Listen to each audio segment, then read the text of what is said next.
புதுக்கோட்டை மாவட்டம் பொன்னமராவதி அருகே உள்ள தூத்தூர் ஊராட்சிக்குட்பட்ட சேகராப்பட்டியில் செயல்பட்டு வரும் அரசு மதுபான கடையை அகற்றக் கோரி பொதுமக்கள் சாலை மறியல் போராட்டத்தில் ஈடுபட்டனர். ஒரே ஊராட்சியில் 2 டாஸ்மாக் கடைகள் இயங்கி வருவதால் குடியிருப்பு பகுதியில் உள்ள இந்த கடையை அகற்ற வேண்டும் என மக்கள் நீண்ட நாட்களாக கோரிக்கை விடுத்து வந்தனர்.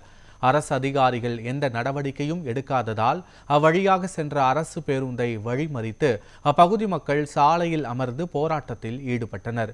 இதனால் அப்பகுதியில் சுமார் 40 நிமிடங்கள் போக்குவரத்து பாதிக்கப்பட்டது. தகவல் அறிந்து சென்ற காவல் துணை கண்காணிப்பாளர் சரவணன் மற்றும் காவல் ஆய்வாளர் பத்மா ஆகியோர் பேச்சுவார்த்தை நடத்தினர்.